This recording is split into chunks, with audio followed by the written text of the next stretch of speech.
John 10 verse 10 to 11. Ito po ay ilan sa mga binanggit ni Kristo sa kanyang mga pangangaral.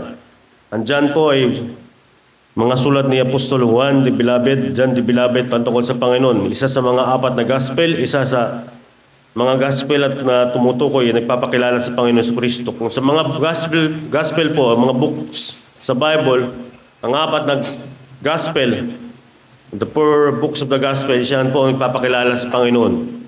Gusto natin makilala ang Panginoon, huwag po tayo makinig na kung ano ng mga doktrina.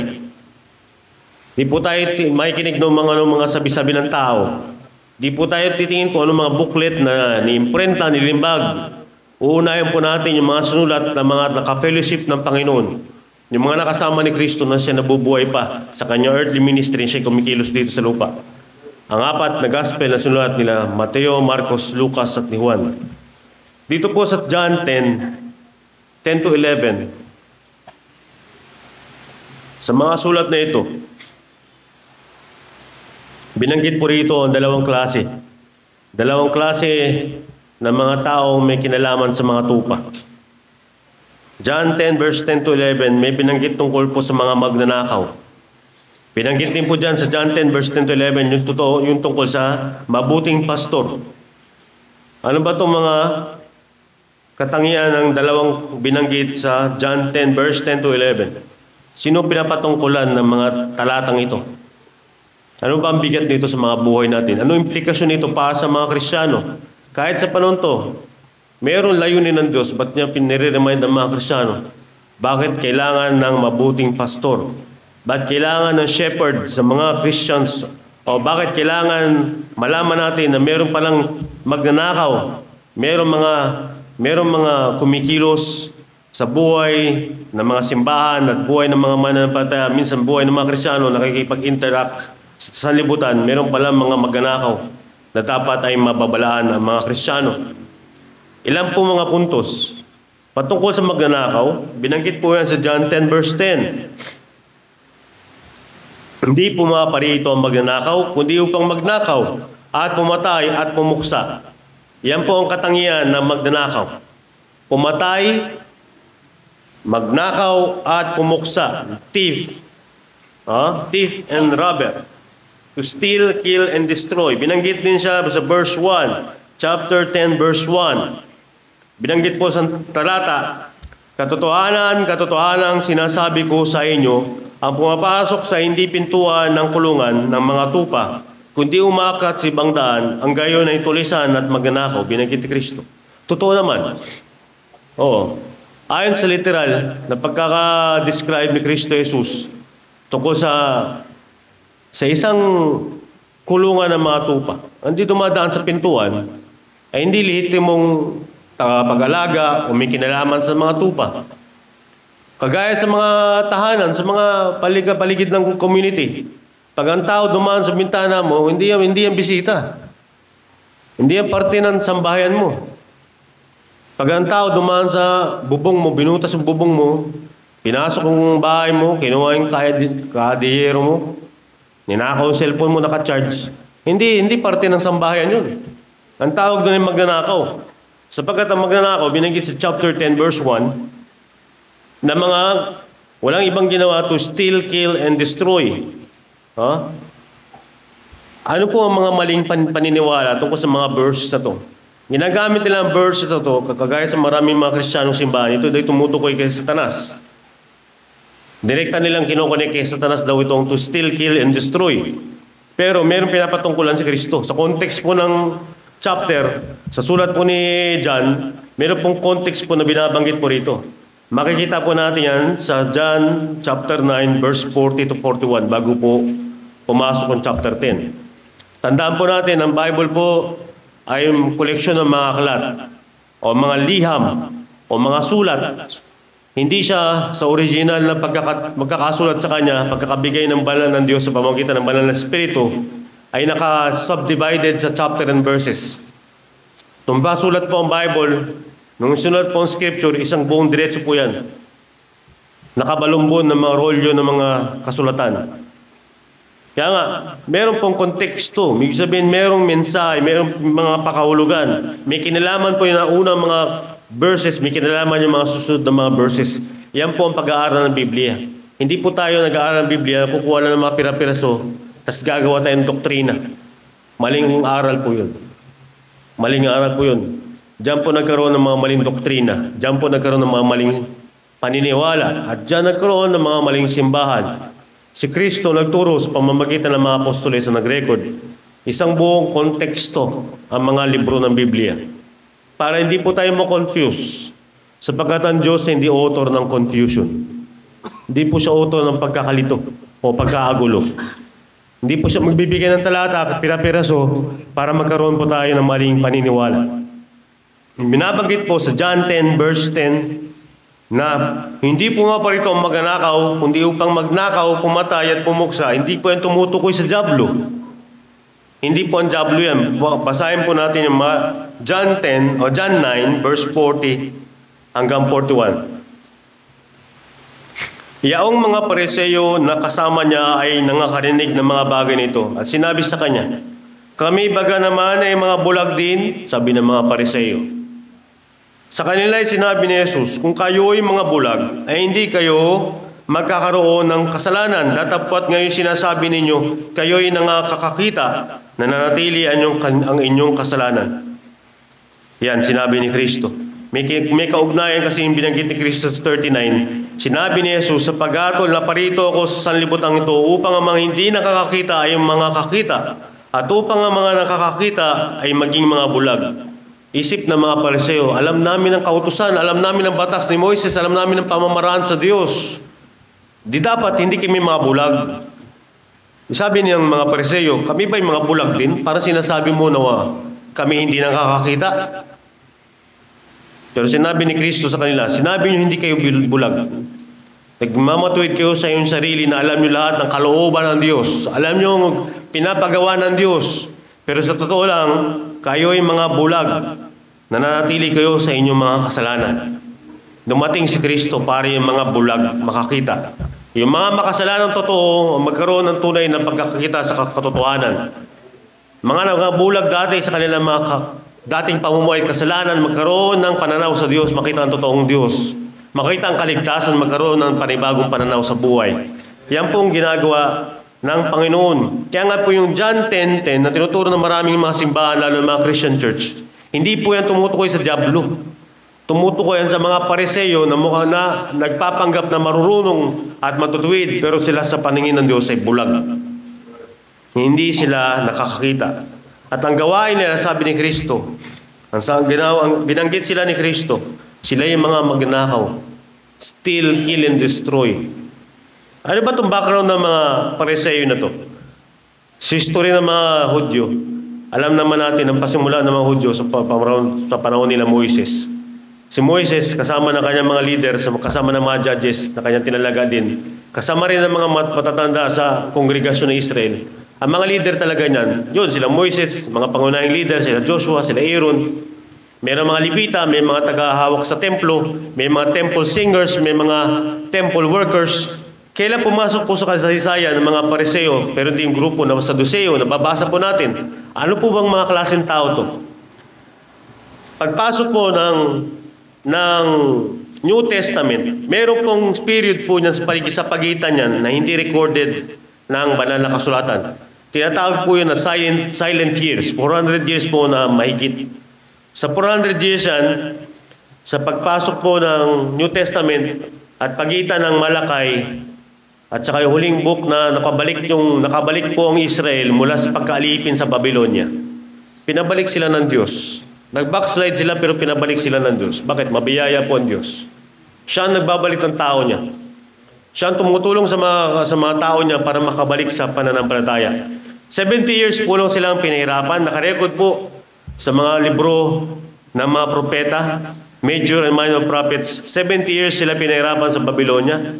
Ginamit ng Diyos si Cyrus. Sa last part po ng Chronicles, binanggit po doon si Cyrus, ang emperador ng Medo-Persia. Ginamit po siya ng Diyos, sinigyan siya ng burden. Sabi ng Panginoon, gagamitin ko ang aking instrumento, si Cyrus. At si Cyrus ay nag-utos na itayo muli ang templo sa Jerusalem. Nagsimula na po sila makabalik doon. Nagsimula na movement, ang pagkilos para makabalik ang mga Hudyo. Unang grupo, sila Zerubabel, sila Isra, hanggang sa last part, sila Nehemiah. Si Nehemiah nagtayo ng pader. Mapapansin po ninyo, biglang tatapos po ang kasaysayan ng mga Hudyo, naitayo yung templo, sinabi pa nga, nagkaroon sila na muli ng mga problema, ang mga tao sa panahon ni Malakay, pinababayaan yung templo, inunan nila yung mga bahay nila, kasi excited yung mga Hudyo. 70 years po silang ngalipin, pinahirapan sila sa Babylonia at nakabalik sila sa sariling lupain. Ang mga isip ng mga tao doon, unahin natin mga bahay natin. Unahin natin yung mga ari-arian natin. At yun ang ginawa nila. Sinabihan sila ng Malakay, panahon ba na ngayon para unahin yung mga tahanan nyo? Ang templo, wasak. Kaya ang ginawa, inayos nila ang templo, inayos nila ang wall. Sa kasaysayan ng mga Hudyo, natapos po yun 52 days ang pader. At nagkaroon ng 400 silent years. Pero sa totoo lang, hindi po natapos ang kasaysayan. Sa record po ng Josephus, yung historian po ng mga Grego, pagkatapos po makabalik ang mga Hudyo, nag-backslide po sila uli. Talagang ganun ang buhay ng tao. Minsan pati mga Kristiyano, nililigtas ng Panginoon, dinadala sa simbahan, dapat magpatuloy, nagpapatuloy sila. Tapos dumadating ang time, inaatake ng Diablo, tinutokso ng Diablo, nadadala sila sa sanlibutan, nagbabackslide. Ganun po nangyari sa mga Hudyo. Binalik sila ng Panginoon, nag-establish sila uli ng templo, tinayo nila ng pader, nagpatuloy muli sila sa pamumuhay, pero nag-backslide sila. Ano nangyari? Sinakop po sila ng mga mananakop. Sa record po nandyan, sa Bible, una po yung mga Chaldeans, Babylonians, kasama na po ang Medo-Persia. At ang Medo-Persia ang ginamit ng Diyos para makabalik sila, si Cyrus, the Emperor. At sumunod po yan, ang mga Grego. Ang mga Grego po, sa 400 silent years, sila pong sumakop sa mga Hudyo. Nakasakop sila. Binastos yung kanilang pananampalataya, naglagay ng idol, ng rebulto sa loob ng templo. Anong ginawa ng mga Hudyo? Nagrebelde sila. Talagang nagpaglaban sila ng matatag. Diyan po nagsumulpot yung mga Pariseyo na mga nagpo-promote ng pagsunod sa batas. At diyan po din sumulpot yung mga Sadduceo. Sumusunod din sa batas, pero ang kanilang pinopromote lamang, 5 books lamang. Ang Pariseo, 5 books si Moises, tapos dinagdagan nila ng kanilang mga tradisyon, mga utos ng mga rabay. Diyan po sumulpot yung Pariseo at Sadduceo. Kaya makikita po ninyo, walang Pariseo at Sadduceo mababasa nyo sa Old Testament. Mababasa nyo lang sila sa New Testament na. Kasi sa panahon ng mga pananakop ng Greek Empire, doon sila sumulpot. Nagkaroon ng mga pagre-rebellion, pag-iimagsik, gusto ng mga Hudyo makalaya, nagkaroon ng mga Jewish independent movement, kasama na po yung mga Makabeyo, yun kaya mayroong libro ng Makabeyo, si Judas Makabeyo. Hanggang sa dumating ang time, nakakuha nila ang kalayaan, natatalo sa uli, hanggang sa sila'y huling-huling sinakop ng Roman Empire. Kasi ang Roman Empire ang nagmana sa mga sinakop ng Grego. Tinalo ng Roman Empire ng kanilang sukbo ang hukbong imperyo ng Grego. At nasakop na po ang Hudyo. Dito po papasok ang kasaysayan sa New Testament. Ang Hudyo ay nasa ilalim na ng Roman Empire. Dito na po papasok ang kasaysayan ni Kristo sa pagkakatawan tao. Hindi sumulpot si Kristo by history, dito lang sa New Testament. Sapagkat si Kristo is from the beginning, He is from the beginning, He is the beginning and the ending. Siya po ang Alpha at Omega. Siya ay nasa pasimula na, bago pala lang yan sa libutan. Siya ang Diyos. Pero pumasok lang po sa kasaysayan, nagkatawan-tao ang Diyos, pinanganak ng Birhen, at pumasok po ang New Testament. Kaya pinaliwanag lang po sa ilang mga background, ano po ang background ng mga Pariseo at Sadduceo. Hindi talaga sila yung mga original na ginamit ng mga leader. Ang mga talagang leader sa templo, mga Levita, mga temple singer, mga temple workers, mga tagabuhat ng kortina, mga nagtatransport ng tabernakulo. Kailan pumasok ang mga Pariseo sa Sadduceo? Nung panahon na po na sila nasasakop ng iba't ibang mga bansa. Kaya yan po ang background nila. Hindi sila lehitimo na tinawag ng Diyos, pero ginamit sila ng Diyos partly sa kasaysayan para magtamo ang Israel o ang Hudyo ng mga kalayaan na panandalian lamang. Kaya nga sila po yung binabanggit po dito. Sila po yung binabanggit na mga magnanakaw. Sila po yung binabanggit ng mga magnanakaw ni Kristo. Mapapansin po natin sa pagpasok ni Kristo sa earthly ministry, halos kalaban niya, ang opposition niya, mga Pariseo at mga Saduceo. Sila na po yun. Iniisip ko ng mga Pariseo, nananatili sila sa aral, sabi nila, kailangan makita natin ang Kristo, ang Misaya. Tapos dumating yung mga ngalan si Kristo, hindi nila nakilala, kinalaban pa nila. Hanggang sa dulo, sila rin ang ginamit para ang Kristo ay may papako sa krus. Sapagkat sa huling panahon, sa harapan ni Poncio Pilato, sila ng mga religious leader at ng mga Hudyo sumisigaw, ipako sa krus, ipako sa krus. Kaya ito lang po yung bang mga background po. Ano ngayon yung ugnayan ni Kristo sa mga Pariseo na to at mga Saduceo? Sinabi ni Kristo, kayo yung mga magnanakaw. Dumating kayo para mag-steal, kill, and destroy.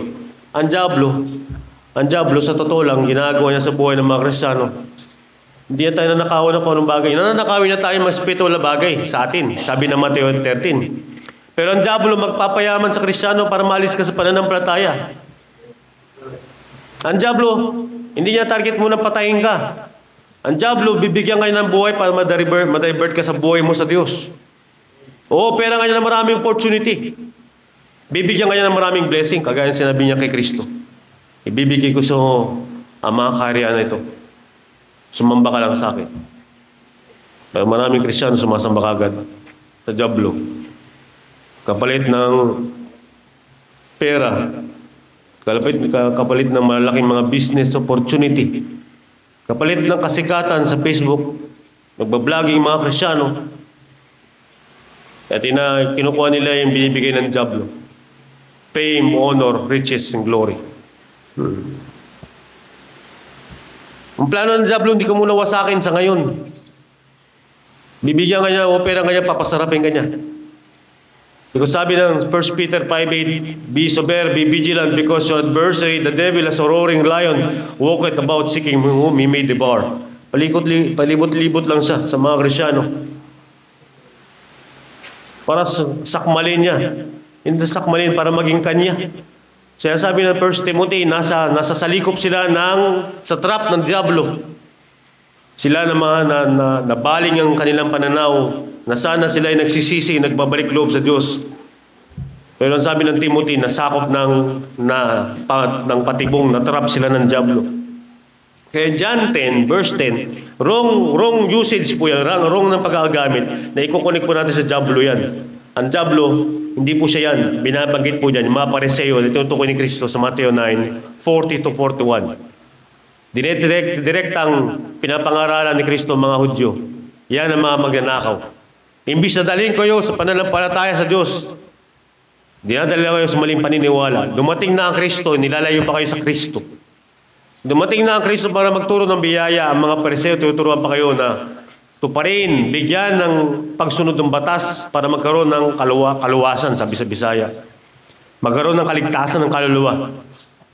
Totoo ang binabanggit ni Kristo. Sila ang mga grupo na walang ibang gagawin to steal, kill, and destroy. Yan ang ginagagampanan ng mga magnanakaw niyan. Pinangaral nga ni Kristo. Nangaral sa ng mga who today, scribes, Pharisees, hypocrites.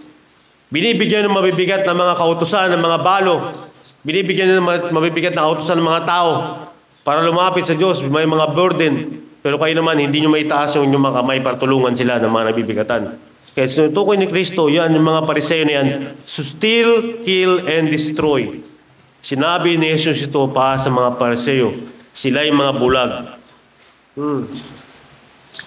John 10 verse 6, sinilita ni Jesus sa kanila ang talingagang ito sa datapwat hindi nila napag-unawa kung anong mga bagay sa kanilang sinasaita. Sino kausap ni Kristo? Sino sasabihan ni Kristo? Sabi po sa konteksto, ang mga Pariseo na nakikinig sa Kanya. Meron din mga Hudyo, may mga believers. Meron din po diyang bulag na ginawa ni Kristo ng himala na nakakita. Ang nangyari pa nga sa bulag niyan, tiniwalag siya. Tinanggal siya sa sinagoga kasi siya ay nagkaroon ng pananampalataya kay Kristo. Mateo 9 verse 34. Kasi nagturo siya, nagsasabi na yung bulag, na dating bulag, nakakita dahil sa power at himalang ginawa ni Kristo, nagturo siya tungkol sa pananampalataya, nagkaroon siya ng profession ng pananampalataya. Yung mga leaders ng sinagoga, yung mga Pariseo, Yung mga yan, sila rin ang nagtiwalag sa bulag na yun. Binanggit po sa Mateo 9:34. Yan po. Kaya na-discuss na po natin sa ilang mga verses. Sino ang mga magnanakaw? Hindi ang dyablo. Pero ang dyablo may plano para wasakin ang mga Kristiyano. Oo, siya po'y sumasali sa langit. Siya po'y binabanggit sa Mateo 13 na habang nag-ahasik ang mabuting the good sower of the seed, ang dyablo'y nag-aabang sa mga dumadalo sa pangaral na hindi nakakapakinig. Nakakapakinig na konti pero tinutukan ng ibon, yun ang papakinggan nilang binhi para hindi ito magbunga. Yan ang gawain ng dyablo. Oo, yan ang gawain ng dyablo. Ngayon po, pukusan naman po natin yung isa pa pong binabanggit sa verses 10 to 11 na ating text po ngayong umaga. Sino po yung pangalawa na yan? At ano ang implikasyon niya sa buhay ng mga Kristiyano? Ano ang kanyang parte po sa atin? Siya po ang mabuting pastor. The Good Shepherd. Verse 10, verse 11. Ako'y naparito upang sila'y magkaroon ng buhay at magkaroon ng kasaganaan nito. Ako ang mabuting pastor. Binibigay ng mabuting pastor ang kanyang buhay dahil sa mga tupa. At si Kristo po yan. Wala na po iba. Si Kristo po ang tinutukoy niya. Hindi po religion. Hindi po simbahan. Hindi po yung mga later na mga ngaral sa panahon natin yung magsasabi sila yung bagong Kristo. Si Kristo po ang mabuting pastor na binabanggit po dyan. Ginagamit po na ibang simbahan, yung verse 9, sabi dyan sa verse 9, sabi ni Kristo, ako ang pintuan ng sinumang taong papasok sa akin na isang maliligtas. Ginamit nilang simbahan tagapagligtas. Pero ang tinutukoy ni Kristo ang sarili niya. Iwalay si Kristo at ang simbahan. Ang simbahan, katawan ni Kristo. Oo, siya ang pangulo, pero siya ang nagliligtas. Siya ang nagliligtas, sabi dito, papasok at lalabas, makakasumpong ng pastulan. Siya ang pastor din ng pastulan. Siya ang pintuan. Siya rin ang binanggit na mabuting pastor. Ba't inaalis po yung part na yan? Konteksto po yan, magkakasama. Hindi lamang po siya pintuan, siya rin ang mabuting pastor. At ang mabuting pastor na si Kristo, sabi po sa verse 11, siya po yung nagbibigay ng buhay sa mga tupa. Hindi po ang simbahan nagbibigay ng tupa, ay nagbibigay ng buhay. Hindi po yung nagbibigay ng kaligtasan.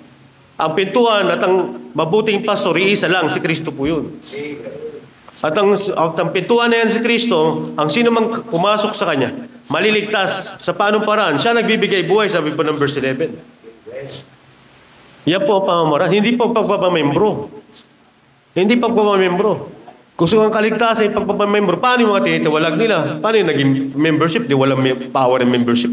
Nawawalang bisa pala ang pagiging membro ng katawan ni Kristo. Walang kwenta palang kapangyarihan ni Kristo. Kaya nga po, ang tinutukoy po ng mga verse na yan, 9, 10, 11, si Kristo po. At ang mabuting pastor, sabi po dyan, verse 10, that they might have life. Gusto ng mabuting pastor magkaroon ng buhay. Bakit po gusto ng mabuting pastor magkaroon ng buhay? Sapagkat tayo, Ephesians 2, verse 1 to 3, ay mga patay sa paglabag at kasalanan. Oo, ang mga tao na walang Kristo ay lumalakad ng mga patay.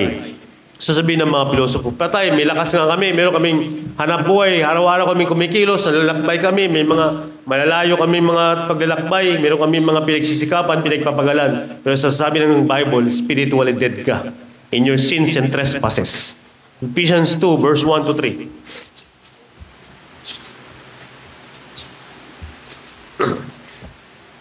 Sabi po ng talata, kayo'y binuhay niya ng kayo'y mga patay dahil sa mga pagsalangsang ng mga kasalanan. Spiritually, dead ang tao. Dead in trespasses and sins. Gusto pa natin ng karagdagang reference, Romans 5:12. Pumasok ang kamatayan sa salibutan dahil sa kasalanan. At ang lahat ng tao ay mamamatay sapagkat ang lahat ay makasalanan.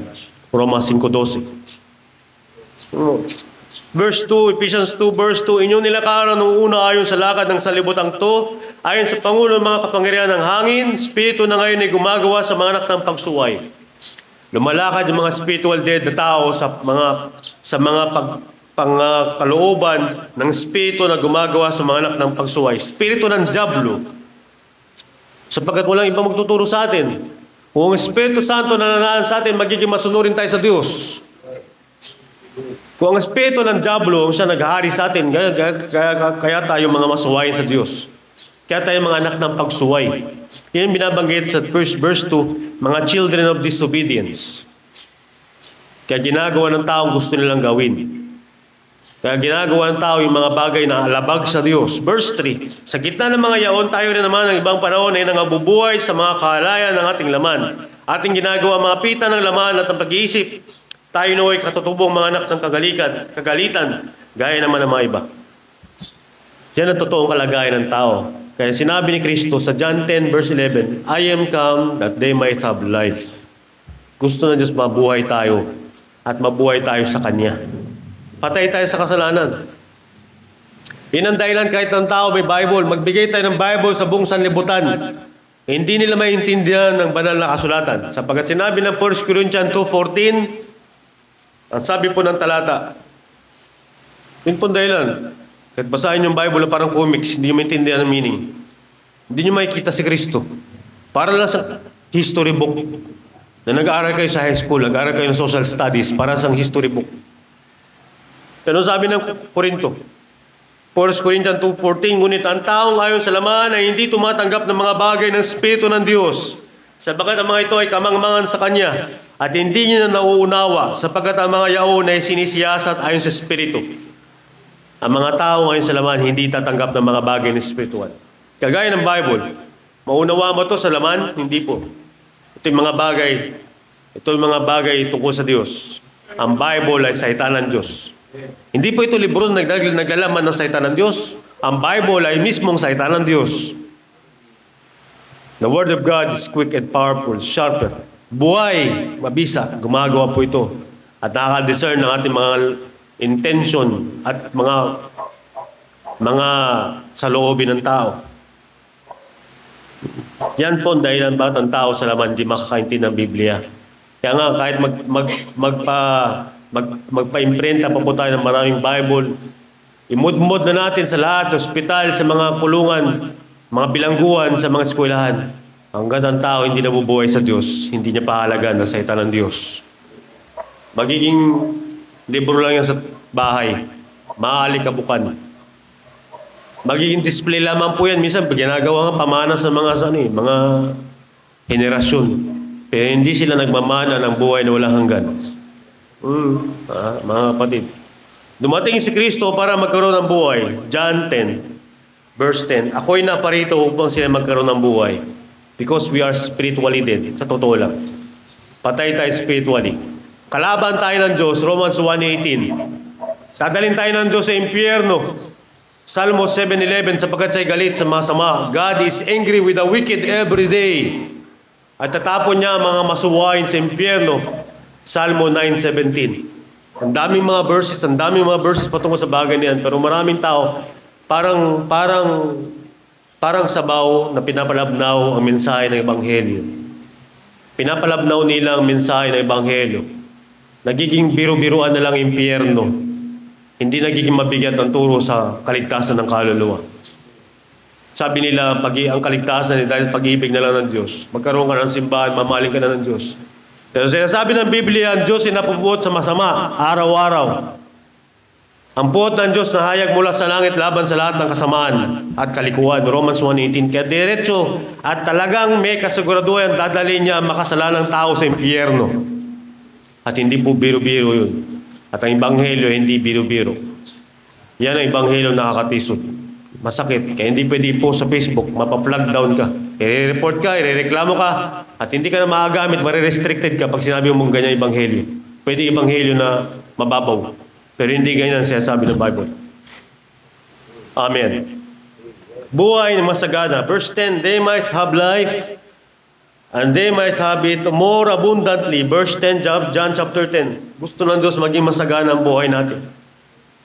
Bakit magiging masagana? Kasi hindi ito buhay na buhay natin. Kasi nga buhay natin, buhay ng tao na makasalanan. Ang buhay na tatanggapin natin. Yung binanggit mo sa verse 10, binibigay ng mabuting pastor ang kanyang buhay. Ang buhay ni Kristo ang gusto ibigay sa ating lahat. Sa mga manusumampalataya kay Kristo. Nagtamasa na tayo ng buhay ni Kristo sa ating mga sarili. At yun ang gusto ibigay ni Kristo sa mga tao makasalanan, mapapahamak sa libutan. Gusto niya bigyan ng buhay, mga mapapahamak at mga paparusahan. Hindi yung buhay, hindi kung anong buhay lang. Ang sarili niyang buhay, gusto niyang buhay para sa ating lahat. Ang buhay na masagana. This life come from the good shepherd. He gave his own life for the sheep. Verse 11. Ganyan po ang gagampanan niya. Meron po mga isang reference po sa Old Testament ng gawain ng mabuting pastor. Hindi po siya bagong doktrina na dinala na ni Kristo. Hindi po bagong doktrina na tinuro ni Kristo sa John 10. Meron pong reference po siya sa Ezekiel chapter 34. Simulan po natin sa verse 11. Old Testament pong reference. Kasi pag nag-aaral po tayo ng Bible, ginagamit po natin ang buong Biblia. Old and new, walang contradiction. Ang Bible po hindi kumukontra. Hindi sila nagkukontrahan, sa totoo lang. Hindi sila nagkukontrahan. Ang mensahe at turo ng Bible ay nagkakasundo, united. Ipinapakilala ang kaligtasan ay sa biyaya lamang ng Diyos sa pamamagitan ni Kristo. Si Kristo ang pinangako sa New Old Testament at ang katuparan nangyari pinanganak at tagapagligtas, New Testament. Tinapos sa Kristo ang pagliligtas sa krus ng Kalbaryo. At kung may mga New Testament na mga book sa kasunod ng Four Gospel, ay para palalahanan ng mga Kristiyano, magpatuloy kayo sa pananampalataya, babalik si Kristo.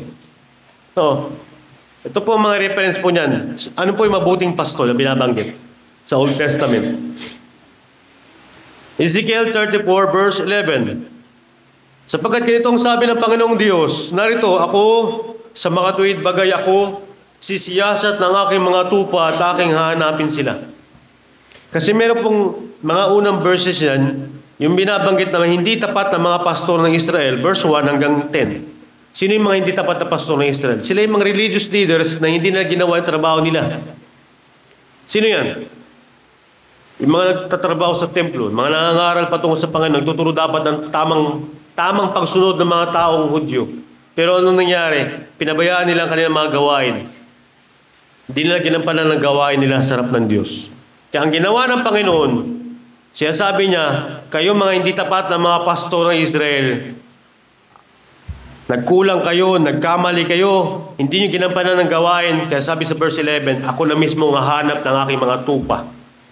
Ako na mismo ang gagawa ng paraan para kalingain ang mga tupa ng Diyos. Verse 12, kung paanong hinanap ng pastor ang kanyang kawan sa karawan na siya ay nasa gitna ng kanyang mga tupa na nangangalat, gayon ko hanapin ang aking mga tupa at ililigtas ko sila sa lahat ng dako na kanilang pinangalatan sa maulap at madilim na araw. Aking ilalabas sila sa mga bayan, pipisanin ko sila mula sa mga lupain, dadalhin ko sila sa kanilang sariling lupain at pasasabsabing ko sila sa mga bundok ng Israel, sa tabi ng mga daan ng tubig at sa lahat na tinatahan ng dako sa lupain. Parehas ng John 10, verse 2-11, ang mabuting pastor. Ang mabuting pastor, walang iba, ang Diyos na. Diyos na mismo ang gagawa ng paghahanap sa kanyang mga tupa. Mga kapatid, hindi ito tumutukoy simbahan, hindi ito religious leader. Hindi tao binabanggit po dyan. Ang Diyos mismo ang hahanap ng mga tupa niya. Ang mga tupa niya, binabanggit siyempre dito sa Ezekiel 34, ang Israel. Siyempre, Israel ang pinupukusan. Old Testament reference sa Israel. Hanggang 31 po yan. Gusto niyo makita mga patungkol sa gagampanan ng mabuting pastor, ang Diyos, the good shepherd, God, hanggang verse 31 po yan. Verse 11 hanggang 31. No? Basahin po natin. Verse 30 hanggang 31. Ezekiel 34, verse 30 to 31.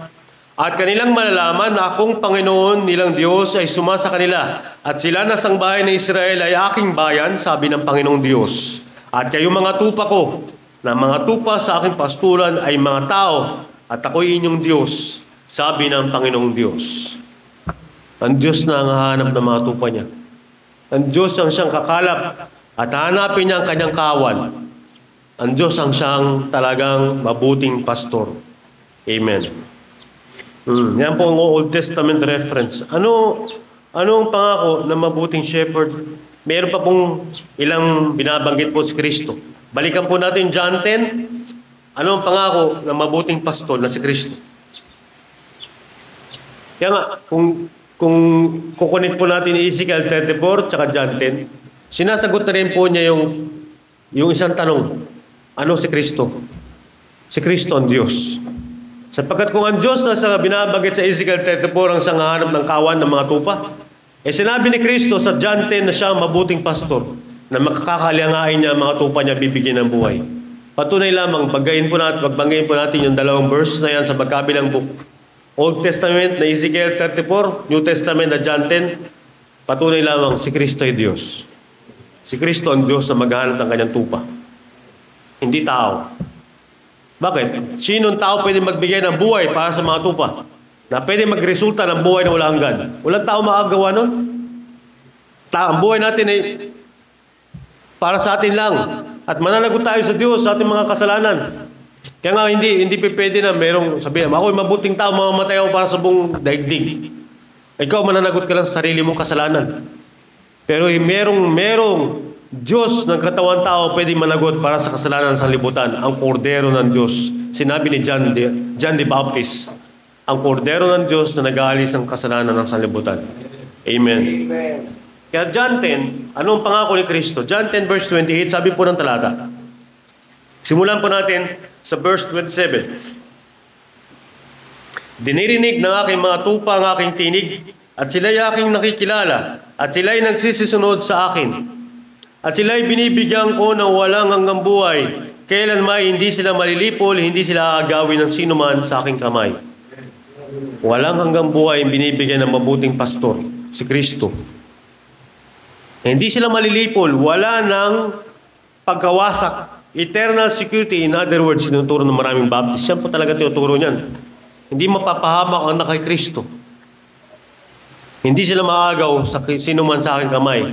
Kaya nga, yung maling katuruan, maling paniniwala ng mga tao. Ako, nag-stay lang ako sa Panginoon, kumakapit lang ako sa Kanya. Mali ang iyong paniniwala.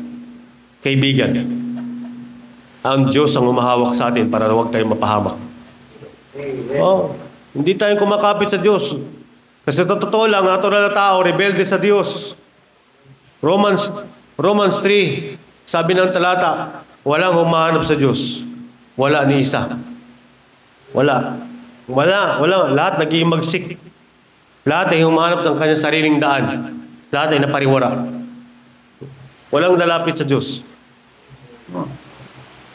Wala. Sapagkat ang Diyos ay liwanag, sa Kanya ay walang kadiliman. Walang lalapit sa Kanyang kadiliman. He gives eternal life, verse 28. The sheep shall never perish, verse 28. May security sa kamay ng Diyos, verse 28. Isang verse lang po, tatlong tinutukoy na kagad. Yan po ang pagpapala ng good shepherd. Ng good shepherd of the sheep. Kaya nga, makita natin na yung ilang implikasyon. Makakuha natin sa ilang mga verses. Pag sinabi implikasyon, hindi naman direkta nakasulat, pero ini-imply. Binibigyan ng pakahulugan, pwede natin makuha ang aral sa mga talata. Ano ang implikasyon po sa ating mga pag-aaral po ngayong umaga? Sa mga binasa po nating verses sa John 10 to 11, at sa mga verses sa John 9, at mga binanggit po natin binasa sa John 10:27 to 28, at saka sa Ezekiel 34, ano po makukuha nating implikasyon? Una,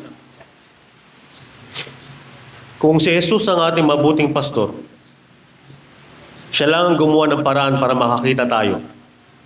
Hindi na tayo mga bulag.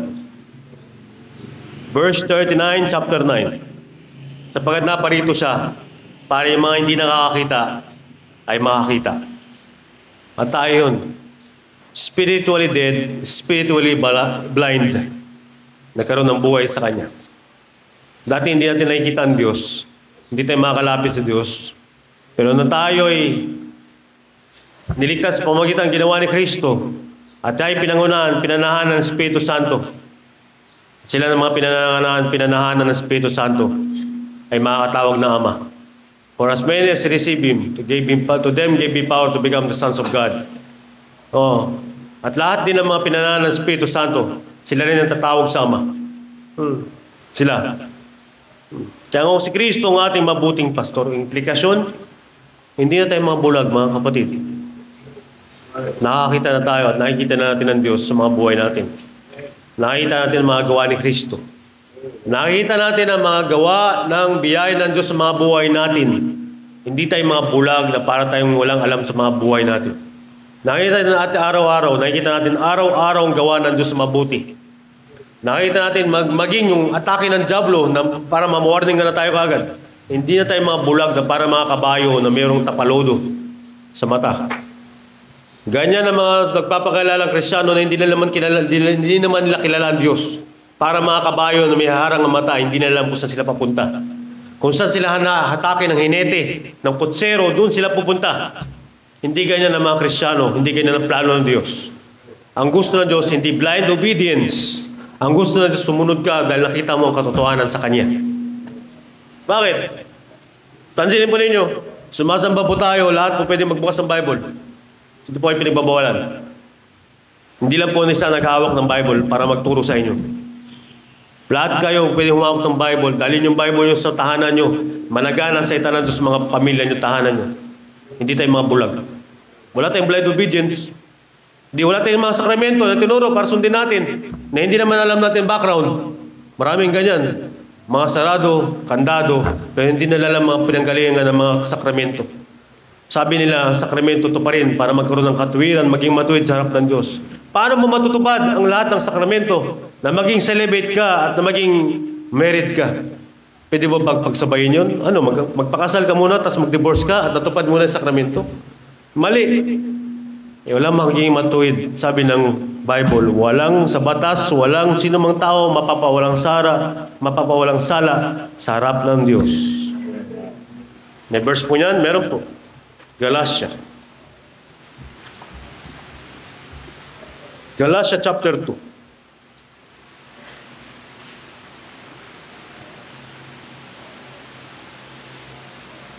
Verse 16. Bagamat naalaman na ang tao ay hindi naring ganap sa mga gawang ayon sa kautusan, maliban na sa pamamagitan ng pananampalataya kay Hesukristo. Tayo rin ay nagsisampalataya kay Kristo Jesus upang tayo ariing ganap sa pamamagitan ng pananampalataya kay Kristo. Anong paraan para ariing ganap? Mapawalang sala. Ibig sabihin ng justification, tatanggalin ang bigat ng kasalanan sa iyo at gagawin kang righteous sa harap ng Diyos. Paano daw? Sabi ng verse, sa pamamagitan ng pananampalataya kay Kristo. Ang pananampalataya kay Kristo ay hindi gawa ng tao. Ang pananampalataya kay Kristo ay pagtitiwala sa ginawa ni Kristo para sa atin. Amen. Hindi dahil sa mga gawang ayon sa kautusan, sapagkat sa mga gawang ayon sa kautusan ay hindi aaring ganap ang sinumang laman. Amen. Klarong-klaro po, kaligtasan ay biyaya lang ng Diyos. Amen. Kung ganon, kung si Kristo ang ating mabuting pastor, hindi na tayo mga bulag. Gusto niya tayong makakita. Kaya sinasabi ni Kristo, tingnan niyo ang aking mga salita. Ang aking mga tupa na ikinig na aking tinig, sumusunod sila sa akin. Nasaan ang tinig ni Kristo? Bible. Hindi pinagkakait ang Bible sa mga Kristiyano. Buksan yung mga Bible nyo. Mag-devotion kayo sa araw-araw. Kung ipabayaan ang salita ng Diyos, mag-saturate ng ating mga buhay. Hindi tayo mga bulag. Hindi mga polyeto binibigay sa atin para sumimba. Ang gamit natin sa pagsamba, salita ng Diyos. Kung meron tayong mga questions sa pananampalataya, ang sasagot din, salita ng Diyos. Wala tayong booklet pamimigay sa inyo. Wala kaming booklet ipiprint para magturo ng doktrina sa inyo. Ang doktrina na po sa Bible. Mga tinuro lang ni Kristo. Wala pong iba. Walang tao na libro niya ay dadali namin dito. Ito turo ni Mr. White. Ito ang turo ni Mr. Smith para pananampalataya natin. Ang sabi po ng Bible, sabi ni Kristo, ako'y dumating para yung mga bulag ay makakita. Gusto ng Diyos makakita tayo at makita natin ang katotohanan. Sapagkat ang katotohanan, sabi niya, ako ang daan, katotohanan at buhay. Walang taong makakapunta sa Ama kundi sa pamamagitan ko. John 14 verse 6. Number 2, implikasyon. Kung si Kristo ang ating mabuting pastor, siya nagpapatnubay sa atin and we follow Him. John 10 verse 4. Balikan po natin text. Kung si Kristo mabuting pastor, siya naggagabay sa atin, mga kapatid. Siya naggagabay sa atin.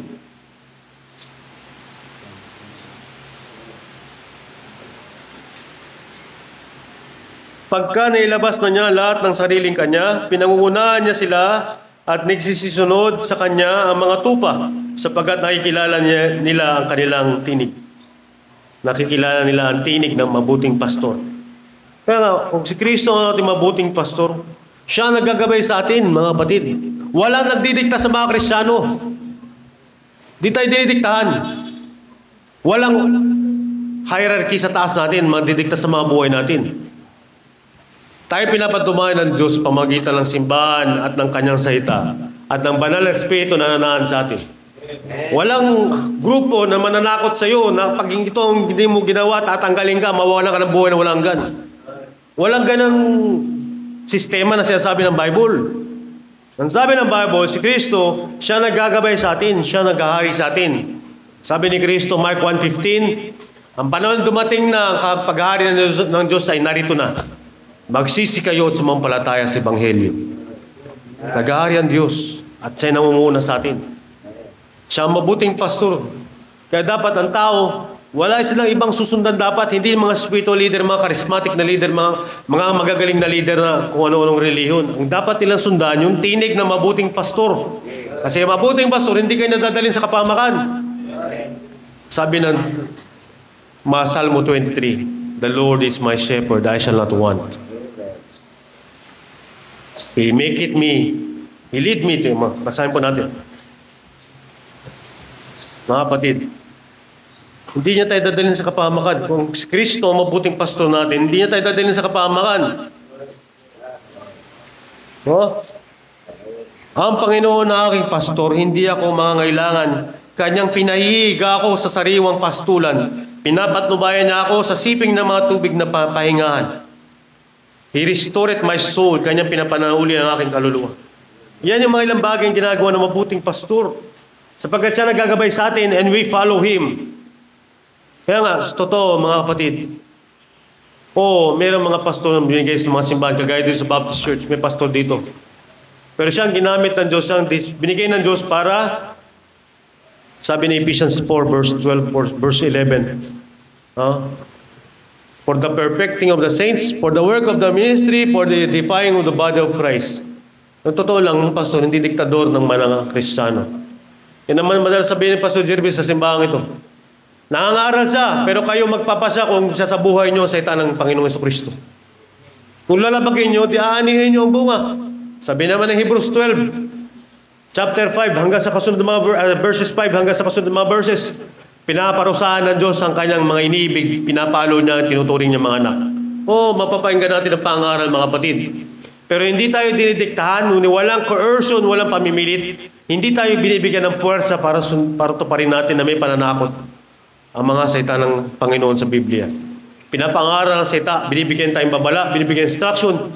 Pero kayo po magpapasya sa patulong ng Banal na Espiritu, tuparin niyo ang kalooban ng Diyos. Tulungan tayo ng Panginoon na lagi tayong makinig sa tinig niya. Sinong mga Kristiyano pinagpala na araw-araw pinapatnubayan ni Kristo? Mabuti pa ang mga Kristiyano na hindi bubukas ang araw, na hindi siya titingin sa horoscope kung anong gagawin niya sa buhay niya. Mabuti ang mga Kristiyano na hindi mo natitingin sa Facebook, ano ba maganda ngayon? Mabuti ang Kristiyano, pinapatnubayan ng Diyos by His Word every day. Yan po maganda. Number 3, if we are self-righteous, pangatlong implikasyon, we reject the good shepherd. Tayo ay nasa kasalanan pa natin. Sabi ng mga Pariseo, sa John 10 sa ating text. Ano sabi po ng mga Pariseo? Sinasabi mo baga na kami mga bulag? Kasi nireject ka namin. Kung tayo mag-self-righteous sa ating mga sarili, nire-reject natin ang mabuting pastor. Nire-reject natin siya. Kagaya ginawa ng mga Pariseo. Are we blind also? Verse 40, sabi ni Kristo, if you were blind, you should have no sin. But now you say, we see, therefore your sin remaineth. Nagmamatuwid kasi kayo. Kaya kayo mga bulag.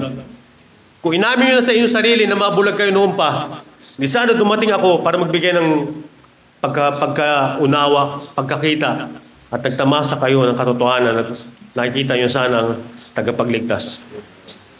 Kaya tayo mga Kristiyano, hindi tayo self-righteous. Alam natin tayo naligtas sa biyaya ng Diyos. Ang tayong mga Kristiyano totoo, ginawa tayong Christ righteous. Naging matuwid tayo dahil kay Kristo. Anong verse? 2 Corinthians 5:21. Para maalis ang yabang sa ating mga isip, huwag dumating ang time na isang araw, pasukan ng hangin ang ating mga ulo, at sabihin na tayo matutuwid tayo sa ating mga sarili. Sabi ng 2 Corintios 5:21, mga kapatid, sabi ni Pablo, yung hindi nakakakilala ng kasalanan ay kanyang inaring may sala dahil sa atin upang tayo maging sa kanya ay katuwiran ng Diyos. Amen. Si Kristo walang sala, naging makasalanan. Yan ang epekto ng justification. Kinuha ni Kristo ang bigat ng kasalanan, binuhat niya sa kanyang sariling balikat, kinamatayan niya sa krus. Yung pagiging matuwid niya mula sa kapanganakan niya hanggang 33 anyos na edad, perfect life, pagsunod, walang kasalanan, sinabuhay niya ang buhay na hindi natin kayang sa buhay. Yun ang kanyang inoffer sa atin. Ikinabit sa atin ang kanyang pagiging matuwid upang tayo mga makasalanan maging matuwid sa harap ng Diyos. 2 Corinthians 5:21. Ang tao po dyan, double imputation. Kinabit kay Kristo ang kasama natin, kinabit ni Kristo ang katwiran niya sa atin. Kaya tatanggapin tayo ng Ama. Hindi dahil lang konsinti ang Ama. Hindi dahil nakipagkompromiso siya. Kundi siya'y nakita ang katwiran. Ang katwiran ni Kristo nakita sa atin. Amen. Kaya nga mga Kristyano, hindi mo isipin na hindi ka tatanggapin ng Ama. Mangmang yun. Ginawa ka matuwid dahil kay Kristo, tatanggapin ka ng Ama.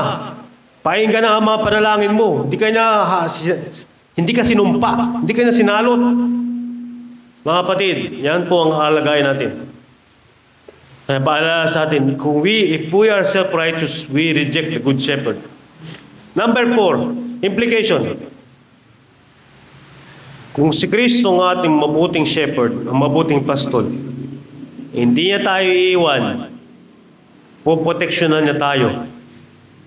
John 10 verse 12 to 13, balikan po natin yung text.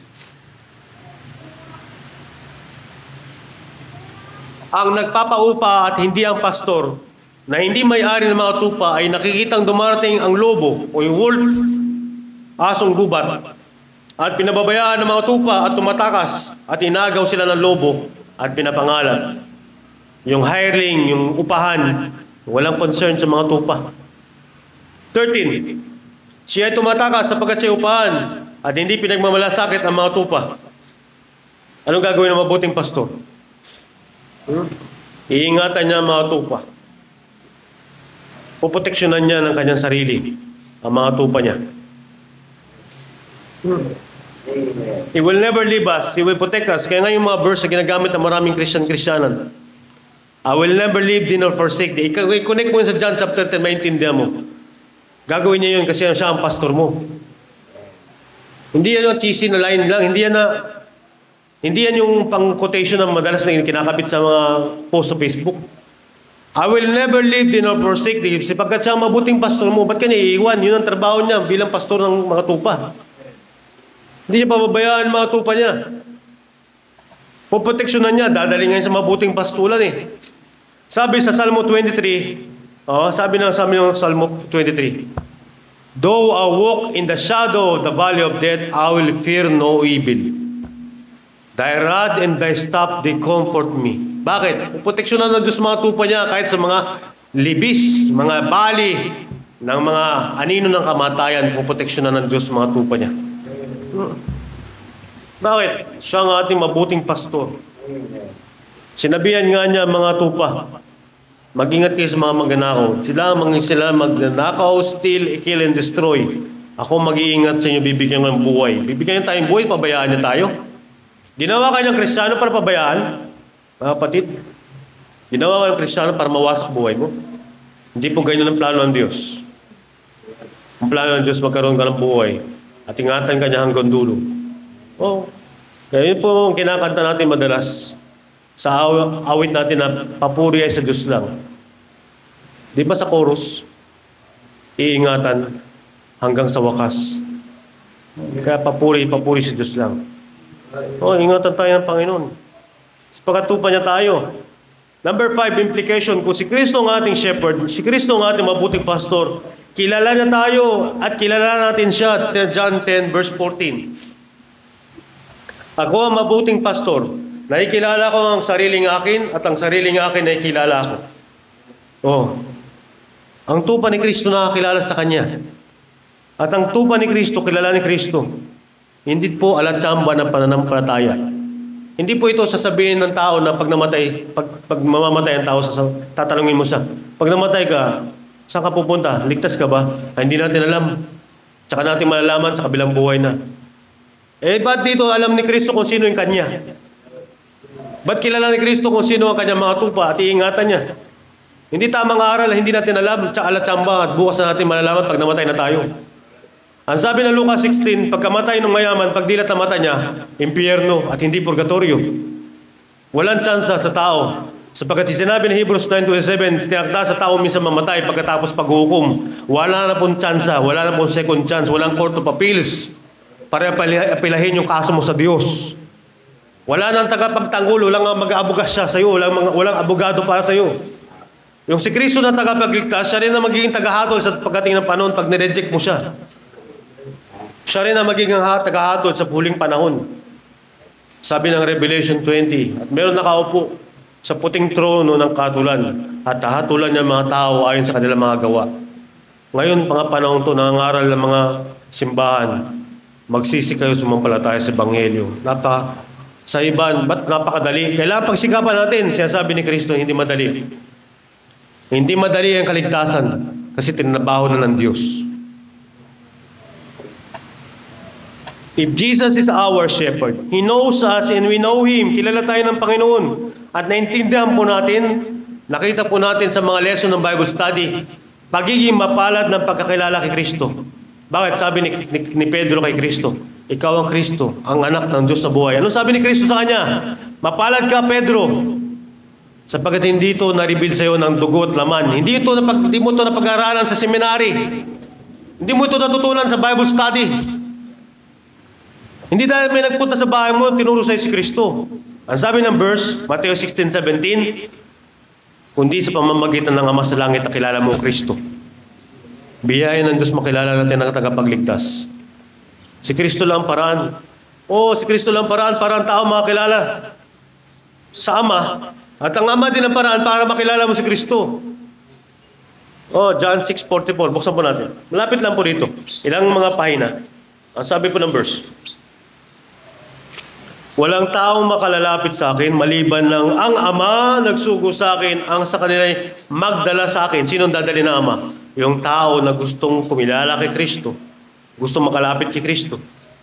Sabi ni Kristo, siya ay aking ibabangon sa huling araw. Basahin po yung kasunod na verse. Nasusulat sa mga propeta, tuturuan silang lahat ng Diyos. Ang bawat nakarinig sa Ama, sa Diyos. At natuto ay lumalapit sa akin, sabi ni Kristo. Kaya patunay lamang pala, mga kapatid, noong unang araw na siniran tayo ng gospel, nakilala natin si Kristo. Tinulungan tayo ng Ama. Biniyaan tayo ng Ama. Sa paanong paraan? By God's power and regeneration, pinilitan yung puso natin. Ezekiel 36:25-27, pinilitan niya ang ating isip at nilagyan na tayong espiritu para sumunod sa Diyos. Sabagat walang laman maaaring sala sa harap ng Diyos. Ni walang laman makikipag-ayos sa Diyos. Ang tao rebelde sa Diyos. Sapagat binulag sila ng Diyos ang salibutang to. 2 Corinthians 4:4, para hindi na makita yung maluwalating ebanghelyo. Pero bakit natin nakita? Bakit natin naintindihan? Tinulungan tayo ng biyaya ng Diyos, mga kapatid. Ang tawag ng Panginoon doon, na born again ka. Hindi maintindihan to ng tao. Malibang may panganak ka muli, tsaka mo lang makikita ang karya ng Diyos. Di ba magkakakonekta po? Walang contradiction po sa salita ng Diyos. Lahat magkakakonekta para makilala mo si Kristo. Kailangan mo may panganak na muli. Para magmahal ka sa Diyos, kailangan baguhin yung puso mo. Para magkaroon ka ng isip na magsasubmit sa Diyos, kailangan baguhin ng Diyos yung isip mo. Kung hindi ka pa nagkaroon ng kapanganakan muli, yung isip mo rebelde sa Diyos, magmamataas yan, kagaya kay Satanas. Oo. Salamat sa biyaya ng Diyos. At number 6 na implikasyon, at ito po ay medyo controversial, sapagkat hindi lahat naniniwala sa election po ng mga believers. If Jesus is our shepherd, kung si Kristo ang ating mabuting pastol, tayo magiging magkaisa sa isang katawan kasama ng lahat ng mga believers. 10 verse, John 10 verse 16.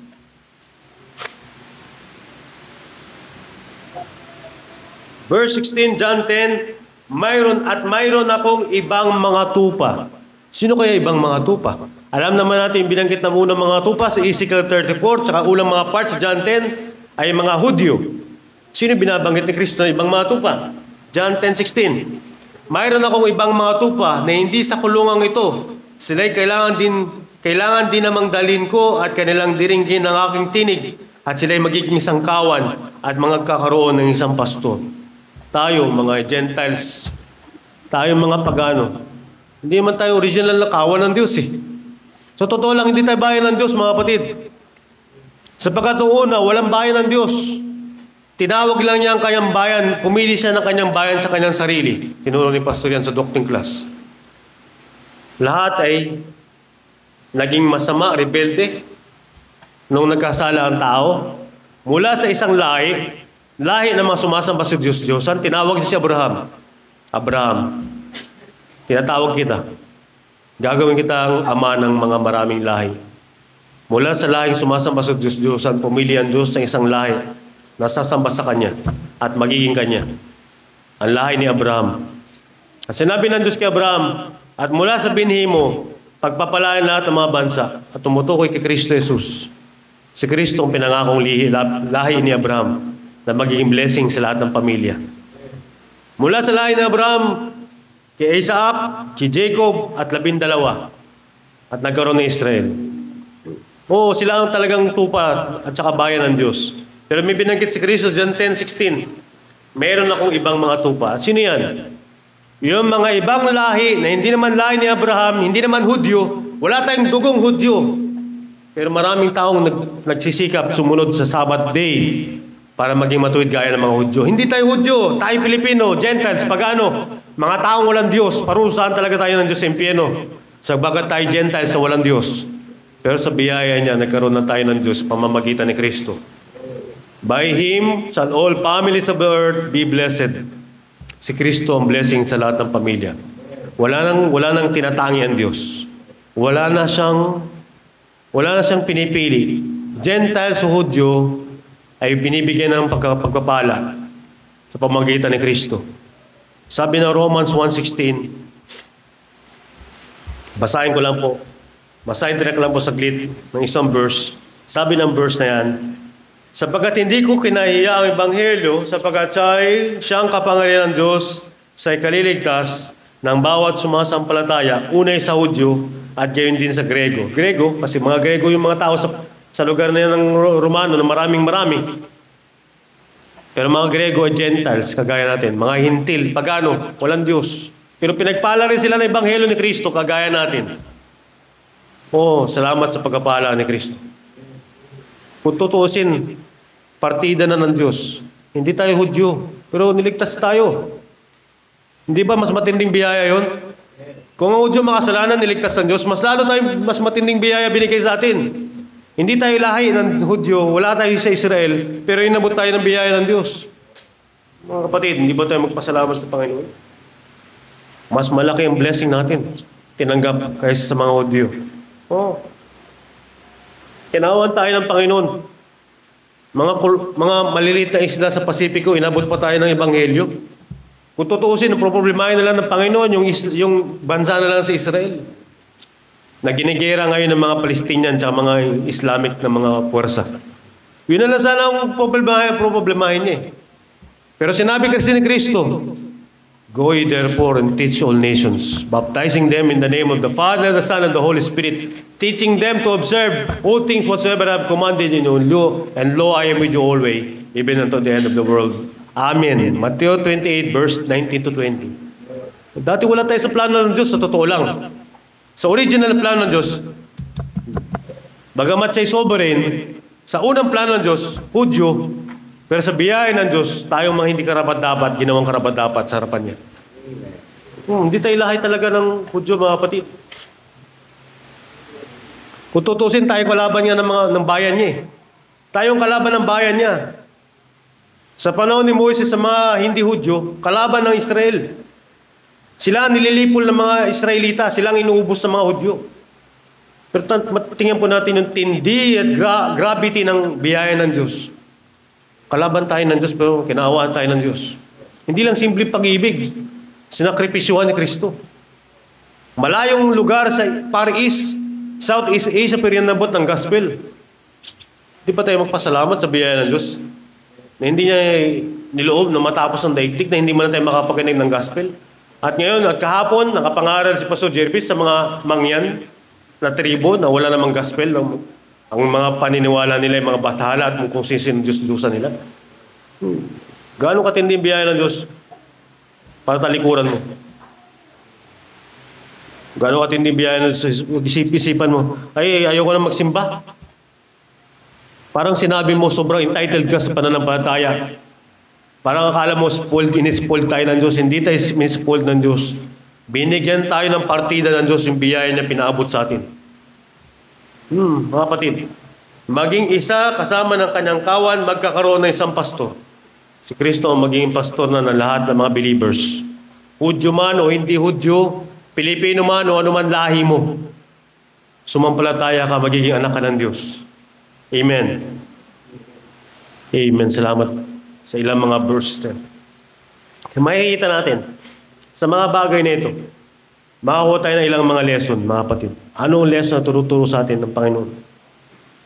Unang lesson, manalangin tayo sa mabuting pastor na panumbalikin niya tayo kapag tayo nagkamali sa harapan niya. No, mabuting pastor siya.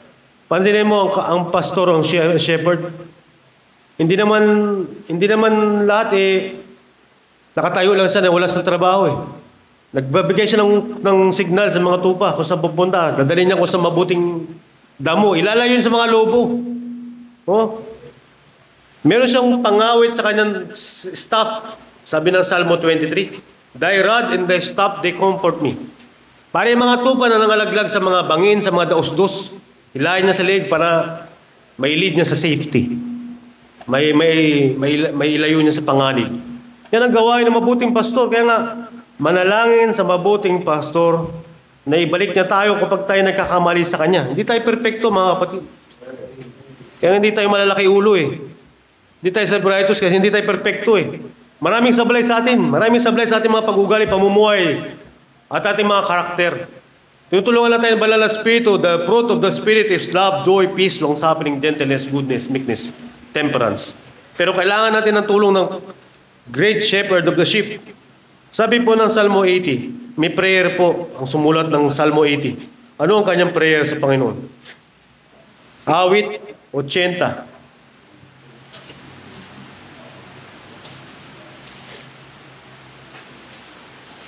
Talatang 1 hanggang 3. Ito ang kanyang prayer. Dingin mo, o pastor ng Israel, ikaw na puwapatnubay sa Jose na parang kawan. Ikaw na nauupo sa ibabaw ng mga kerubin, sumilang ka o magliwanag ka. Sa harap ng Ephraim, ng Benjamin at ng Manases, ay mapukunawa ang kapangyarihan mo at parito kang iligtas mo kami. Papanumbalikin mo kami, O Diyos, at pasilangin mo yung mukha at maliligtas kami. Totoong sinabi ng Salmo 23, He restored my soul. He restored our souls. Diyos na magpapanumbalik sa mga napapariwara. Diyos na nagpapanumbalik sa mga naliligaw. Kasi siya lang naghahanap ka sa mga naliligaw na tupa niya Walang tupang magmamalaki. Ako yung malis, bumalik ako sa sarili ko. Mangmang. Di mo magagawa yan. Nadaya ka ng jablo. Kaya kailangan mong tulong ng Diyos. Panginoon ng mga hukbo, hanggang kailan magagalit ka laban sa dalangin ng iyong bayan? Marami pang mga prayer. Pero ang prayer ng taong to, panumbalikin mo kami, O Diyos.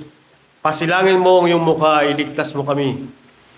Manalangin sa mabuting shepherd. panumbalikin mga nangalaglag, mga nagkakamali.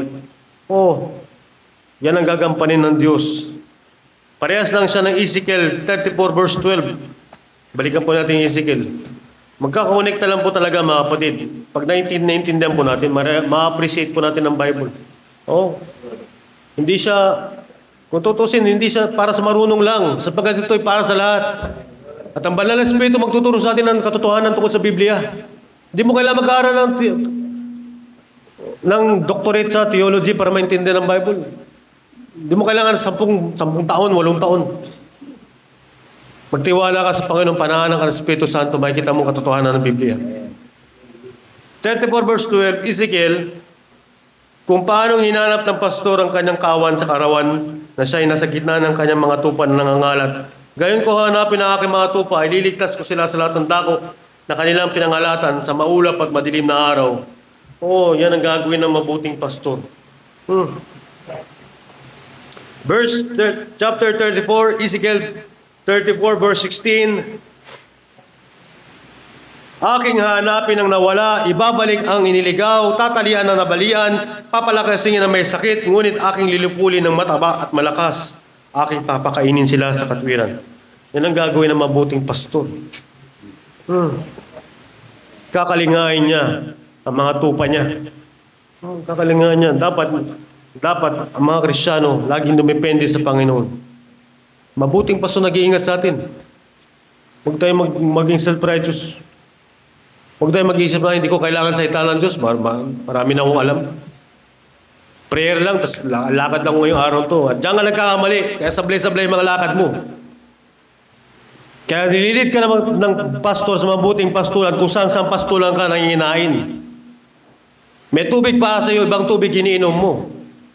Kaya tuloy, iba isip mo. May madamong lugar, may good pasture, pero maraming tao mag-aabord ako for greener pasture. Ganun ang katwiran ng mga tao. Hindi ganun ang tao. Ang Kristiyanong totoo, dumidepende tayo sa mabuting pastor. May totoong lugar para sa iyo. Humingi ka ng patnubay sa kanya. Di mo, akala mo, yung prayer ng number 1 nito nating lesson ay parang sa nagbabackslide. Pag hindi ka nagpagabay sa Diyos, nagbackslide ka na sa Kanya. Pag hindi ka nagpagabay sa Diyos, tinatalikuran mo ang mabuting pastor para kang suwail na tupa. Siya sabi ng mga taga-sanlibutan, black sheep. Black sheep of the family, suwail daw. Pero saan ka nakakita ng black sheep? Sa totoo. Ang totoong tupa ay nakikinig sa mabuting pastor. Ang literal na tupa, hindi susunod sa lobo, kakainin siya ng lobo. Tatakbo siya sa kanyang shepherd. Sa gabi, babalik sila ng tupa ng shepherd nila sa kanilang kural para maingatan sila sa panganib. Lesson to mga kapatid, pinapatubayan tayo ng Panginoon. Huwag tayong umali sa patnubay ng Diyos. Magpagabay tayo sa Diyos araw-araw. Harap tayo sa mga tao. Worldly tayo, carnal, emotionally driven. Makakaharap tayo sa tao maayos. Magpagabay tayo sa mabuting pastor, mga kapatid. Panumbalikin niya tayo lagi sa katwiran niya. Para hindi tayo madadayan ng tao. Minsan nakikinig tayo sa mga pangako ng tao. Hindi ka makinig sa pangako ng Diyos. Sabi nga ng pastor sa iyo, the Lord is my shepherd, I shall not want. Papahingayin ka niya sa mabuting lugar. Hindi ka mauuhaw. Sabi nga ni Kristo, I am the living water, pero kung saan ang tubig naghahanap, isang araw, pati taalak yan, hanapin mo na eh. Oo, kapatid. Naliligaw mga Kristiyano, sikap sila ng sikap para mga hukay ng ginto, ang treasure ng Diyos. Sabi ni Abraham, Thou art my treasure, Thou art my God. Seek ye first the kingdom of God and His righteousness, and all these things shall be added unto you. Pero maraming Kristiyano, mamaya na, Panginoon, unahin ko muna to. Sige, sablay-sablay ka, at kita mo, parang kang tupa na walang pastor. So, totoo naman talaga, kaya talikuran mo ang direksyon ng Diyos. Ito na ang salita ng pastor mo, and the good shepherd of the sheep, His word are the law. The law of the Lord is perfect, converting the soul. More to be desired are they than gold, yea, than much fine gold. Pero maraming Kristiyano, habol na habol sa gold. At hindi yung law of the Lord. Nagkakamali ang mga Kristiyano. Yan ba ang buhay natin, mga kapatid? Kukulang ba ang Diyos? Hindi ba niya kaya tayong pagpalain? Sabi nga ng talatang Deuteronomy, He giveth the power to get wealth. And yung mga Kristyano inuunang wealth before the giver of power. Sabi ng talata, sa New Testament reference, sabi ni Pablo, oh, trust not in certain riches, for the love of money is a root of all evil. Mahalin mo yung pastor mo, nag-alaga sa iyo ang dakilang Diyos at bahala sa mag-supply ng damo mo. Isang araw, ibang damo bang kainin mo eh. Yung damo na binibenta dyan eh. No? At maraming Kristiyanong addict. Totoo lang, daming Kristiyanong drug addict. At hindi Kristyano yun, mga kapatid. Walang Kristyano, walang total repentance. Ang totoong Kristyano, pinag-aarian ng Diyos. Walang sasabi Kristyano, ako'y Kristyano, pero meron pa akong mga kahinaan sa laman, ako'y may bisyo pa. Walang Kristyano ganoon, mga kapatid. Tinutulungan tayo ng Diyos, ma-overcome yan. Pero walang Kristyanong napapailalim sa kapangyarihan ng mga bagay na yan. Sapagkat tayo pinag-aarian ng Diyos. So, Ako'y hindi ko kayang talagang aalis muna ako, nabibigatan ako sa aking burden, talagang ganitong karakter ko. Hindi ka pa pinagpapasulan ng Diyos? Alam na Diyos tamang pagkain para sa'yo, tas iba ang resulta sa buhay mo. The good shepherd giveth his life for the sheep. My sheep hear my voice and I know them and they follow me. Ba't ka susuway? Anong kinain mo? Iba mga meditation mo, kapatid. Iba naging meditation mo. Yan ang dahilan, lumayo ka sa mabuting shepherd. Oo, iba na meditation mo. Baka nasobrang ng mga libro sa sanlibutan at mga quotes ng Facebook na mga marunong daw, pero sa totoo lang, maraming quotes sa Facebook, tama naman. Pero hindi naman ito makikita sa buhay naman nagpo-post nun. Maliban tulungan ka ng biyaya ng Diyos. Maghahari ang Diyos sa buhay mo, makikita ang buhay ng Diyos, makikita sa buhay mo. Ang power ni Kristo magta-transform sa iyo. Pray to the good shepherd that He will restore us when we fail before Him. No, mga kapatid.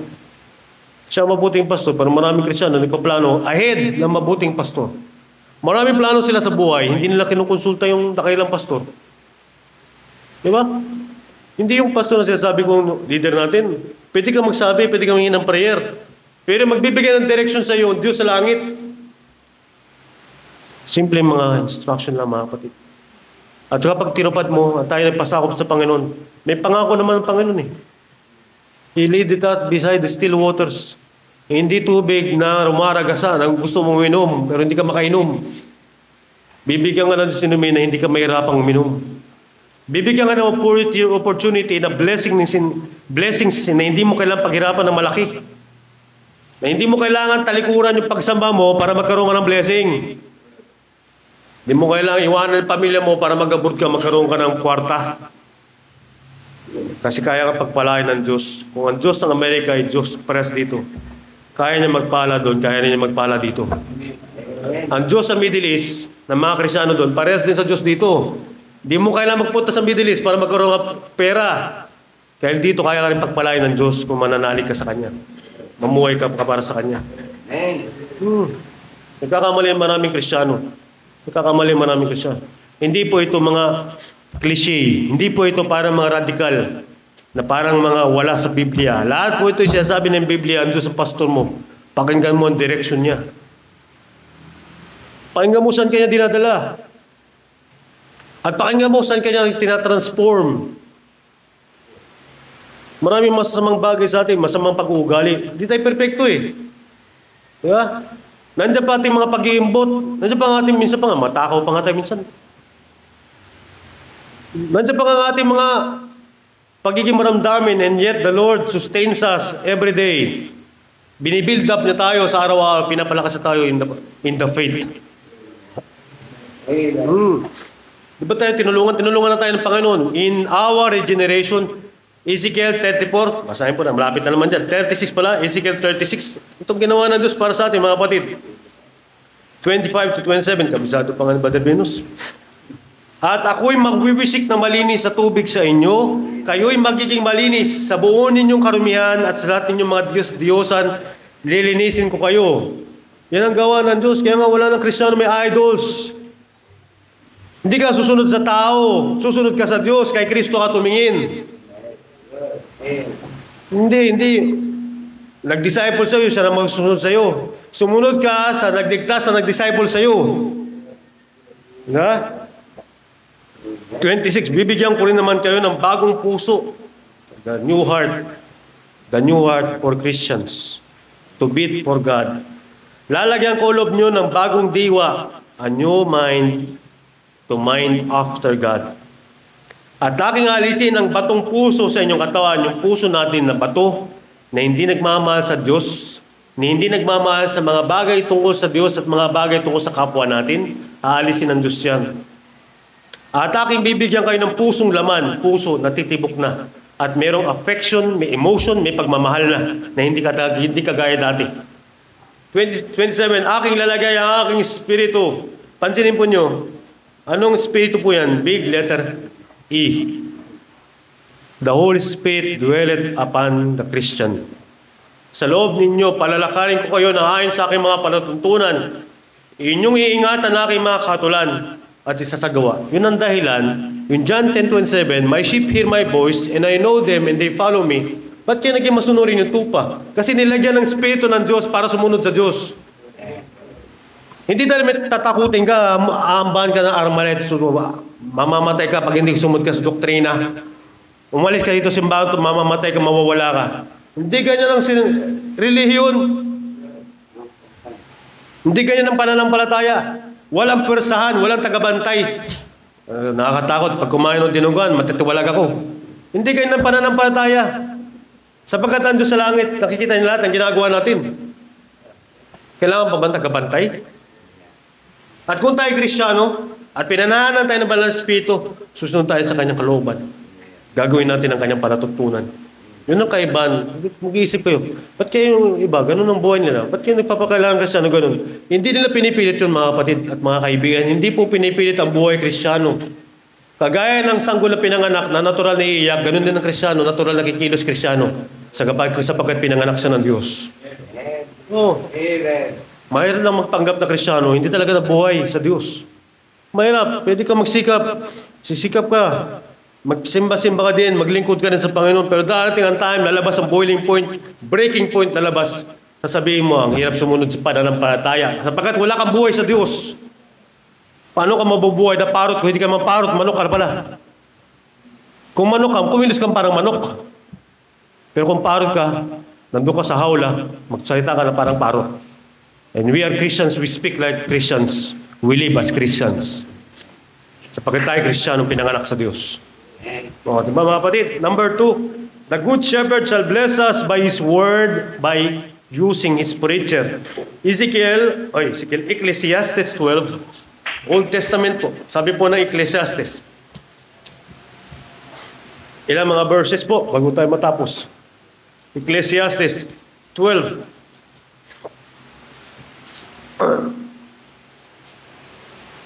Sabi po ng verse 9, talatang 9 hanggang 11.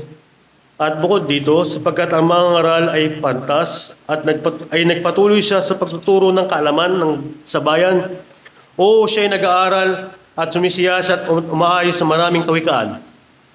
Umanap ang mga ngaral ng mga nakatlulugot na salita at nang nasusulat na matuwid ng mga salita ng katotohanan. Ang mga salita ng pantas ay gaya ng mga tulis at gaya ng mga pako na nakakapit ng mabuti. Ang mga salita ng mga pangulo ng mga kapulungan na nabigay mula sa isang pastor. Ibigay ang mabuting pastor ng kanyang salita. At kagaya binanggit ko na kanina, pinapagpastoran tayo ng Diyos. Hindi siya bumababa dito para ibigyan ang direction. Ikaw, punta ka doon sa school ka, magbuhay kang bilang Kristiyano. Hindi bababa ang Diyos para magpastor sa atin ng ganyan. Nagpapastor ang Diyos by His Word. Kaya maraming Kristiyano, walang direction ng buhay, walang guidance, hindi malaman kung anong gagawin niya, bumalik ka sa tinig ng pastor mo. The Word of God is the voice of the shepherd. Ito ang sasabihin sa iyo, paano ka mamuhay. Paano ka magre-react sa ka-worldly ng salibutan? Sasayaw ka ba ng ice cream din? O magluluwalhati ka sa Diyos araw-araw? Gagayahin mo ba ang sistema ng salibutan sa mga relasyon at pagbubuo ng pamilya at pag-aalaga ng mga anak? O gagayahin mo mga tao sa Facebook na wala ng disiplina At ang nagtuturo sa mga anak nila ay gadget at cellphone. Na lumalaki ang mga bata na parang mga zombie. Walang order, walang discipline, walang authority na naggabay sa kanila. Sa tingin mo, magre-respeto yan ang magulang paglaki. Baka igalang niya yung cellphone. Baka magmano siya sa cellphone kasi yung nagturo sa kanya. Mano po, cellphone. Kasi maraming anak na pinalaki sa cellphone. Children, obey your parents in the Lord. Ibig sabihin, dapat ang parents magtuturo para ang children na mag-obey. Kaya dapat ang mga parents nagtuturo ng mga bagay sa Diyos sa mga anak. Dali ng mga bata sa Sunday school, pagsipakapan nyo ang mga bata sa tahanan ay may salita ng Diyos. Oh, the good shepherd shall bless us by His word. Kailan tuturuan ng mga bata? Pag malaki na? Pag teenager na? Wala na, tinubukan na po yan ng pagrebelyon. Tinubukan na po yan kung ano ng mga paniniwala. Nakarinig na po yan ang doktrina ni Karl Marx ng komunista. Kaya magugulat ka, lahat kayo Kristiyano may komunista sa bahay mo. Kasi nagpabaya ka sa pagtuturo ng salita ng Diyos. Hindi mo matuturuan yan, hindi mo maalagaan yan ng pera mo lang. Pera, bigas, kanin, ulam. Inaalagaan din ang pamilya ng salita ng Diyos. Nourish up in the words, doctrine. Sino magtuturo? Ang mga pastor ng pamilya, mga tatay, kasama ang tulong ng nanay. No. Sabi nila sa kwento, si Rizal tinuruan ng nanay niya. Pero pansinin nyo, si Rizal, dito noon ang mabuting asal. Di ba? Nang babaero, maraming babaeng kinarelasyon. Hindi, kulang na turo eh. Si Rizal. Pero pansinin nyo, sabi ng Bible, ang pagtuturo sa pamilya, hindi natin babatay lamang sa telebisyon, sa gadget. Huwag mo lang i-depende lang din sa simbahan. Hanggang sa tahanan, dapat masaturate ang tahanan sa salita ng Diyos. The good shepherd shall bless us by His word. Maaaring nagkulang tayo. Nagkulang tayo sa mga nakaraang buhay natin. Pero ngayon, tulungan tayo ng Panginoon. Meron pa tayong meron pa tayong mga bata sa Sunday school. Kayo mga kapatihan, may mga apo pa kayo. Huwag kayong mawalan ng pag-asa. May apo pa na pwedeng pagpalain ng salita ng Diyos. May mga maliliit pa kayo, turuan nyo. Pundasyon nila sa Kristo dapat. Huwag nila pundasyon pera. Kasi paglaki nila pera, their God shall be money. The root of all evil. Mahalin nila ang Diyos, mahalin nila ang salita ng Diyos. Paglaki nila, mahalin nila ang Diyos na magiging talagang kanilang susundan at kanilang papamuhay. Marami naging ng tulong. Bakit naging ganun mga anak namin? Bakit naging ganyan? Pansinin po ninyo. Dumami na yung mga rehabilitasyon, meron ng mga batas pang bata, pero marami pang gumagawang kasamaan. Sapagkat hindi naghahari ang salita ng Diyos sa mga pamilya. Mga magulang, bumalik tayo sa Panginoon. Mga Kristiyano, gawin natin ang tamang paglilingkod. Balik tayo sa good news. Mag-saturate tayo ng mga lugar. Mga bata, TikTok ng TikTok, anong asal makukuha nila dyan?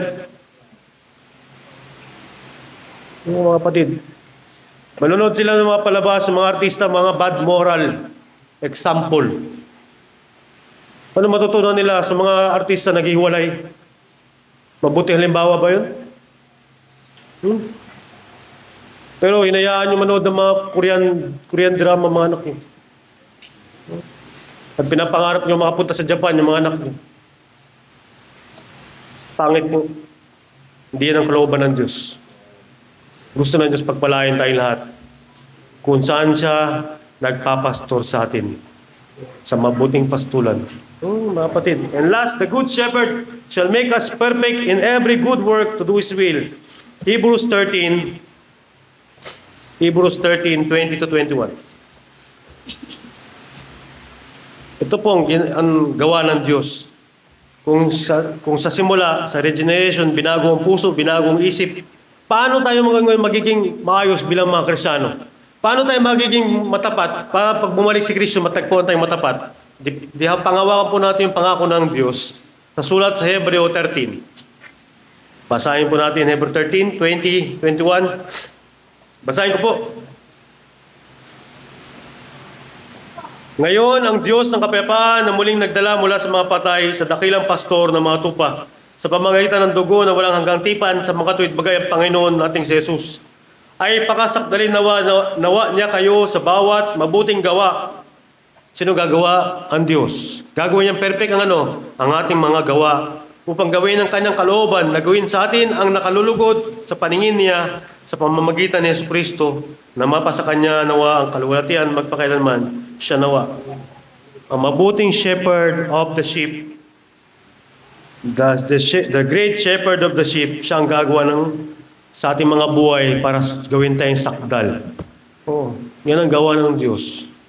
Yan ang gagawin ng Diyos para maging maayos sa mga buhay natin. Matransform tayo mga kapatid.